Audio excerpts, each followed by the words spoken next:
미국에서 각종 봉쇄를 해제하자 확진자가 다시 급증하면서 2차 유행에 대한 공포 때문이었습니다. 미국 재무장관은 재유행하더라도 재봉쇄는 있을 수 없다고 선을 그었는데 그 이유는 경제를 닫으면 경제뿐만 아니라 다른 영역에서도 더 많은 피해가 야기된다는 것이었습니다. 미국 트럼프는 그동안 가장 자신했던 경제가 무너지며 재선거도에 이상 신호가 생기고 있습니다. 또한 경제뿐만 아니라 최근 인종차별 시위에 대한 대응도 큰 문제가 되었습니다. 워싱턴 포스트는 지난 10일 트럼프 대통령이 인종차별을 주장하는 시위대와 소통하기보다는 선동꾼 기질로 트위터의 극단적인 언사를 반복하면서 정치적으로 입지를 더욱 악화시켰다고 전했습니다. 지난 11일 CNN은 대선 여론조사 결과를 발표했습니다. 민주당 조 바이든의 지지율이 55%였고 트럼프는 41%로 조 바이든이 14%포인트나 앞섰습니다. 같은 조사에서 트럼프의 국정수행 지지율도 38%에 불과했습니다. 이 같은 여론조사 결과가 나오자 트럼프 캠프는 속임수이자 가짜 여론조사라고 비난했습니다. 트럼프는 직접 나서 해당 조사에 대해 가짜라며 반발했고 여론조사 전문가를 고용해 해당 조사를 분석할 것이라고 했습니다. 데이비드 비질란테 CNN 부사장은 그동안 미국 정치인이나 선거 캠프가 여론조사 결과가 마음에 들지 않는다며 CNN에 법적 위협을 가한 것은 CNN 40년 역사상 이번이 처음이라고 했습니다. 또한 미국의 선거 전문 매체 538이 분석한 자료에 따르면 11월 대선을 147일 남겨둔 10일을 기준으로 트럼프의 지지율은 41%였습니다. 트럼프를 지지하지 않는다는 응답은 54.9%로 절반이 넘었습니다. 이 지지율은 1945년 이후 대통령 중 4번째로 낮은 수준이었습니다. 전문가들은 이번에 트럼프가 재선에 성공하기가 힘들어졌다고 했는데 트럼프는 떨어진 지지율을 만회하기보다는 점점 더 민심을 자극하고 있습니다.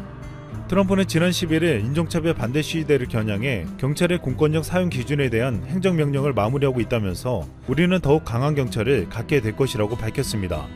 과도한 공권력을 행사했다는 비난에 더욱 강한 경찰을 만들겠다는 말이었습니다. 이러한 트럼프의 대응은 전 세계로 번지는 시위 확산을 막기보다는 더욱 악화시킬 수도 있다는 우려가 나오고 있습니다. 또한 이번 감염병 사태에서 트럼프의 초기에 안일한 인식과 대처가 큰 화를 불렀다고 비판받았는데 그보다 더욱 근본적인 사실들이 드러나고 있습니다. 미국이 2009년 신종플루, 2014년 에볼라, 2015년 메르스 모두 잘 대응했지만 이번에는 철저하게 실패한 중요한 이유가 있었습니다. 미국은 2003년 사스 이후 미국 전역의 감염병 위기 대응팀으로 수천 명을 유지해오고 있었습니다. 하지만 트럼프 정부가 들어오고 나서 사실상 해체 수순을 밟았고 예산과 역할 및 권한이 크게 축소되었습니다. 트럼프는 자신이 자른 사람들 상당수는 몇 년 동안 한 번도 활용된 적이 없다며 자신은 사업가이기에 필요없는 사람들을 수천 명이나 데리고 있는 건 좋지 않다고 했습니다. 결국 이런 트럼프의 사업가 마인드가 초강대국 미국이 바이러스의 속수무책으로 당하게 만든 것입니다. 지금 트럼프의 행보로는 5개월 앞으로 닥친 대선에 성공하기는 쉽지 않아 보이고 있습니다. 그래서 새롭게 부각되고 있는 민주당 대선 후보 조 바이든에게 관심이 집중되고 있습니다. 미국의 입장에서도 수렁에 빠진 미국을 구해줄 대통령을 원하고 있지만 우리의 입장에서도 동맹관계에 있는 미국의 차기 대통령에 대한 관심이 커지고 있습니다. 우리가 관심을 가지는 가장 큰 이유 중 하나는 트럼프가 한국에게 요구하고 있는 주한미군 방위비 때문입니다. 트럼프는 지난해 불쑥 한국에게 5배가 넘는 방위비를 요구하고 나섰고 지금까지 방위비 협상을 통해 우리 측이 최초보다 훨씬 많은 13% 인상안을 제안해 거의 합의에 도달했지만 트럼프가 이 제안을 걷어차며 그 정도로는 어림없다며 50%를 달라고 요구하고 있습니다. 우리 측은 13% 인상안에서 더 올릴 수 없다고 주장하고 있지만 트럼프는 이것을 올해 대선에 활용하기 위해 쉽게 굽히지 않을 것이라고 보고 있습니다. 지난 5일 트럼프는 독일에 주둔한 미군을 약 9,500명 감축하라고 지시했다고 했습니다. 그 이유는 독일이 트럼프가 제시한 분담금을 내지 않았기 때문입니다. 이 때문에 다음은 우리나라에 주한미군 감축을 들고 나와 압박할 것이라는 전망이 나오고 있습니다. 그런데 12일 리처드 그레넬 전 주 독일 미국 대사가 인터뷰에서 중요한 발언을 했습니다. 이미 트럼프 대통령이 한국에서 주한미군을 철수하려는 계획을 가지고 있다는 것입니다. 전직 고위 외교관이 주한미군 철수를 직접적으로 말한 것은 이번이 처음이기에 큰 파문이 일고 있습니다. 결국 문제는 돈이었습니다. 트럼프는 우리에게 상식적으로 이해할 수 없는 방위비를 받아내려 하고 있기 때문입니다. 그러나 5개월 후 재선에서 트럼프가 떨어지고 조 바이든이 대통령이 된다면 말이 달라지게 됩니다. 조 바이든은 오바마 행정부에서 8년 동안 부통령을 지냈고 이번에 캠프의 슬로건은 오바마 시대의 복귀를 내세우고 있습니다. 지금 트럼프의 모든 정책을 과거 오바마 행정부 시절로 되돌리겠다는 것입니다. 오바마 행정부 시절 주한미군의 방위비 인상은 매년 물가 상승률을 기본으로 4% 정도 인상되는데 그친 바 있었습니다. 상식적인 수준에서 이뤄졌다는 말입니다. 또한 조 바이든은 한국과의 동맹 강화 및 조율을 강조해왔고 주한미군 철수에는 반대 입장을 명확히 한 바 있습니다. 특히 조 바이든은 한일 간의 역사적인 문제에서도 한국의 입장을 지지해왔습니다. 과거 한국과 일본이 부산 소녀상 설치 문제로 충돌할 때 조 바이든은 아베에게 먼저 전화를 걸어 소녀상에 관련된 행동을 자제해달라고 요청한 바 있었습니다. 그러나 일본은 이를 무시하며 한국에 대한 보복으로 통화 사업을 중단하고 주한대사를 귀국 조치했습니다. 또한 조 바이든은 한국을 자극하지 말라며 아베 총리에게 야스쿠니 신사참배를 자제해달라고 요청하기도 했습니다. 조 바이든은 당시 방안에서 아베 총리가 야스쿠니에 가지 않겠다는 뜻을 보였다며 한국의 대일관계 개선을 요구했습니다.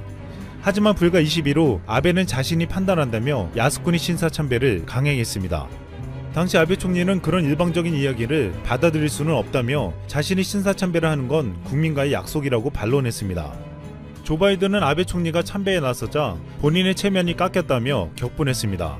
결국 조 바이든은 아베에게 뒤통수를 맞은 격이 되었습니다. 예상과 달리 조 바이든은 자신의 중재가 실패로 돌아가자 일본의 강경한 어조로 실망했다는 성명을 내놨습니다. 미 국무부는 성명을 내 일본이 이웃 국가들과의 긴장을 악화시킬 행위를 한 것에 실망한다고 밝혔고 니혼 게이자이 신문은 원안에는 실망이라는 표현이 없었으나 바이든이 주도해 이런 표현이 들어가게 됐다고 보도했습니다. 결국 이런 사건들로 인해 조 바이든은 일본 아베 정권에게 좋지 않은 감정을 가지게 되었습니다. 이 때문에 지난 3월 산케이 신문은 조 바이든이 미국 대통령이 된다면 일본이 어려움에 처할 것이라고 보도하기도 했습니다. 아베 또한 이 사건으로 주변 사람에게 바이든에 대한 비판이 적혀있는 로버트 게이트 전 국방장관의 회고록을 주변에 추천했다고 했습니다. 앞으로 조 바이든이 미국 대통령이 된다면 아베는 트럼프처럼 함께 골프 치면서 친분을 자랑하기는 힘들어진다는 이야기입니다. 물론 아베가 조만간에 물러난다면 이런 상황은 벌어지지 않을 것입니다. 반면 바이든은 한국에 대해서는 소중한 동맹이라고 말해왔습니다. 바이든은 이번 감염병 사태에서도 한국은 바이러스 확산을 멈출 검사와 정교한 추적 프로그램이 있었다고 칭찬했습니다. 트럼프는 더 이상 세계의 경찰 노릇은 안 한다고 했지만 바이든은 주한미군 철수에 반대하며 미국의 안보와 이익, 가치를 외교 정책의 중심에 놓고 세계에서 미국의 리더십을 회복할 것이라고 말하기도 했습니다. 우리 입장에선 트럼프가 재선에 실패하고 조 바이든이 미국의 새로운 대통령이 된다면 그동안 이어온 상식 밖의 방위비 협상에 굴복하지 않아도 되고 한미 동맹관계를 더욱 두텁게 할 수 있을 것으로 기대되고 있습니다. 그런데 지금 미국의 대선 여론조사만으로는 아직까지 바이든의 승리를 확신할 수 없다고 보고 있습니다. 지난 대선 때도 여론조사에서 앞선 힐러리가 트럼프에 졌기 때문입니다.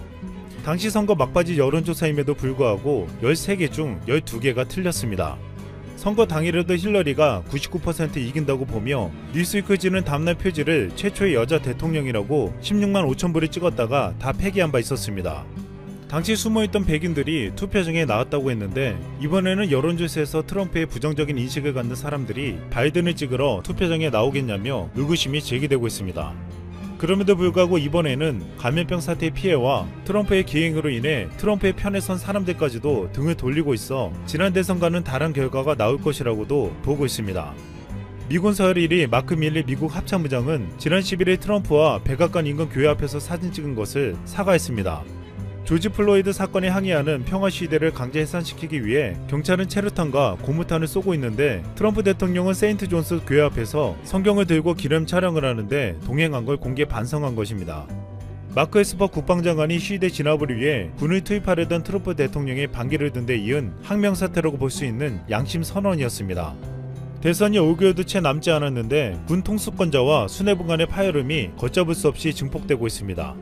공화당 내부에서도 트럼프 때문에 다음 총선에서 완전히 망할 수도 있다는 공포감이 커지고 있다고 했습니다. 영주 경제주간지 이코노미스트가 차기 미국 대선에서 도널드 트럼프 대통령이 재선에 성공할 확률을 15%로 예상했습니다. 이코노미스트 홈페이지에 게재된 예측 결과를 보면 오는 11월 미국 대선에서 조 바이든이 승리할 확률은 85%였습니다. 그러면서도 이코노미스트는 현재 우리의 예측은 4년 전 클린턴의 승리를 점친 분석들과 닮아서 민주당의 데자뷰와 같을 수 있다며 예측이 틀릴 수 있음을 인정했습니다. 북한 리성건 외무상은 지난 12일 오는 11월 재선에 도전하는 트럼프에게 우리는 다시는 아무런 대가도 없이 미국 집권자에게 치적 선전감이라는 보따리를 던져주지 않을 것이라고 큰소리쳤습니다. 이 같은 북한의 태도는 앞으로 트럼프가 북핵 문제에 대해 과시하는 것도 이번 대선에서는 이용하기 힘들다고 보고 있습니다. 트럼프는 끊임없이 자신의 치적을 자랑하며 이를 재선에 이용하려 했습니다. 한미 방위비를 500%나 올리려 했던 것도 이 중에 하나였습니다. 하지만 지금 트럼프에게 주어진 환경은 점점 불리하게 돌아가고 있습니다. 과연 5개월 후 누가 미국의 대통령이 될지 우리의 관심이 주목되고 있습니다.